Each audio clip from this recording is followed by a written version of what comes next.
नमस्कार दोस्तों, क्या आपको साइनस की प्रॉब्लम है या आपको एलर्जिक राइनाइटिस की प्रॉब्लम है? तो क्या आपको ईडी की प्रॉब्लम हो जाएगी या आपको प्रीमेच्योर इजैकुलेशन हो सकता है या आपको नपुंसकता आ सकती है? आज मैं इसी के बारे में आपसे डिस्कस करूंगा। देखिए, साइनस की प्रॉब्लम यानी कि आपको एलर्जी हो जाती है, बार बार छींके आती है, या आपको हर समय जुकाम रहता है, या हर समय नजला रहता है, या आपको सांस फूल जाता है जिसको हम बोलते हैं दमा, या आपको जैसे भी मौसम चेंज हुआ तो आपको छींके आनी स्टार्ट हो गई, सिर में दर्द हो गया, यहाँ पर जो साइनस होते हैं इसमें दर्द होना स्टार्ट हो जाता है। क्या इसका संबंध सेक्सुअल प्रॉब्लम से है? तो यदि मैं एक लाइन में कहूँगा, इसका प्रॉब्लम सीधा डायरेक्टली सेक्सुअल प्रॉब्लम से नहीं है, लेकिन यदि आपको साइनस की प्रॉब्लम है या आपको एलर्जिक राइनाइटिस की प्रॉब्लम है तो इसका मतलब आपकी जो सेक्सुअल लाइफ है उसमें कहीं ना कहीं डिस्टरबेंस हो सकता है। अब होगा कैसे? देखिए, इससे जो आपका रूटीन है वो कहीं ना कहीं डिस्टर्ब हो जाएगा, क्योंकि जब जिसको भी साइनस की प्रॉब्लम होती है या एलर्जिक राइनाइटिस की प्रॉब्लम होती है वो हर समय चिड़चिड़ा रहता है,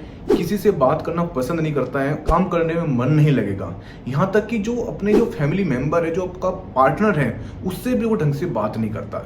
तो इससे क्या होगा कि जो उसकी जो सेक्सुअल लाइफ है उस पर असर पड़ेगा। जितने भी मेरे पास पेशेंट आते हैं जिसको साइनस की प्रॉब्लम है या एलर्जिक राइनाइटिस की प्रॉब्लम है, वे कहते हैं कि सर इसकी वजह से जो हमारे पार्टनर के साथ हमारी जो टोनिंग है वो खराब हो रही है।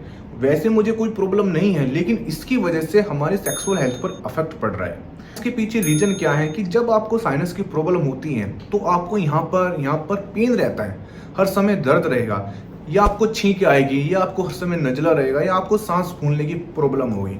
तो उससे क्या होगा कि आपका जो मन है ना हर समय यहीं पर रहेगा, चिड़चिड़े रहेगा। उसमें क्या है, जो हार्मोन इम्बैलेंस है वो कहीं ना कहीं बिगड़ जाता है। तो जैसे ही हार्मोन इम्बैलेंस बिगड़ेगा तो आपका जो सेक्सुअल हेल्थ है उस पर प्रभाव पड़ेगा। ईडी क्यों होती है? ईडी होती है इन्फ्लामेशन की वजह से, और जो साइनस है या एलर्जिक राइनाइटिस है वो क्यों होगा? वो भी होगा इन्फ्लामेशन की वजह से। इन्फ्लामेशन क्या है? देखिए, जब भी हमारे बॉडी में इन्फ्लामेशन होता है तो क्या होगा, वहां पर पेन होना स्टार्ट हो जाएगा, वहां पर सूजन आना स्टार्ट हो जाएगी, और वहां पर जो ब्लड फ्लो है वो कम होना स्टार्ट हो जाएगा। तो ईडी में भी इन्फ्लामेशन होता है और साइनस में भी इन्फ्लामेशन होता है, होता दोनों में इन्फ्लामेशन ही है। दोनों रोग अलग अलग है, लेकिन दोनों का रोग का एक कनेक्ट क्या है? यही कनेक्टर है कि यदि आपको साइनस की प्रॉब्लम है तो आपकी लाइफ पर, सेक्सुअल लाइफ पर 100% असर पड़ेगा। तो अब आपको करना क्या है? देखिए, यदि आपको साइनस की प्रॉब्लम है तो आपको तुरंत किसी भी डॉक्टर से कंसल्ट करना है जो आपके साइनस या एलर्जिक राइनाइटिस है इसकी प्रॉब्लम को ठीक करते हैं। और यदि आपको ईडी की प्रॉब्लम हो रही है या आपको प्रीमेच्योर इजैकुलेशन की प्रॉब्लम हो रही है, तब भी आपको डॉक्टर से जरूर कंसल्ट करना चाहिए। आप इन चीजों को इग्नोर मत करना। बहुत से मेरे पास पेशेंट आते हैं, भी कहते हैं कि सर हमने कभी इन चीजों पर ध्यान नहीं दिया। जब 2 साल 4 साल या 5 साल बीत जाते हैं, जब उन्हें लगता है कि हमारा घर टूटने वाला है या हमारा जो सेक्सुअल हेल्थ है वो बिल्कुल खराब हो जाएगी, हम बिल्कुल बर्बाद हो जाएंगे, तब वे क्या डॉक्टर की तरफ भागते हैं।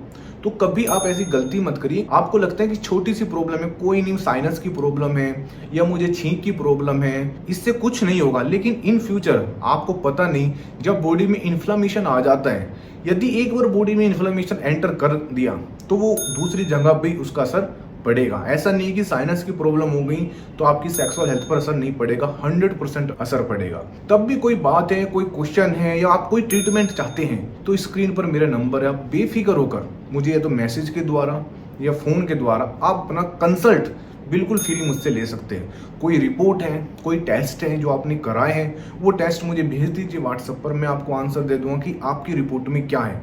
लेकिन लास्ट में मैं यही कहूँगा, सबसे पहले आपको अपना ट्रीटमेंट कराना है, कभी भी इन चीज़ों को इग्नोर नहीं करना है। आप सोचो कि अब मैं इसको अवॉइड कर दूं, लेकिन आज इसको अवॉइड करोगे तो इन फ्यूचर आपको बहुत प्रॉब्लम हो जाएगी। Thank you very much. और जाते जाते एक छोटी सी रिक्वेस्ट है, इतनी मेहनत आपके लिए कर रहा हूँ, सोचता हूँ कि आपका जो पैसा है ये बर्बाद होने से बच जाए, तो चैनल जरूर सब्सक्राइब कर देना।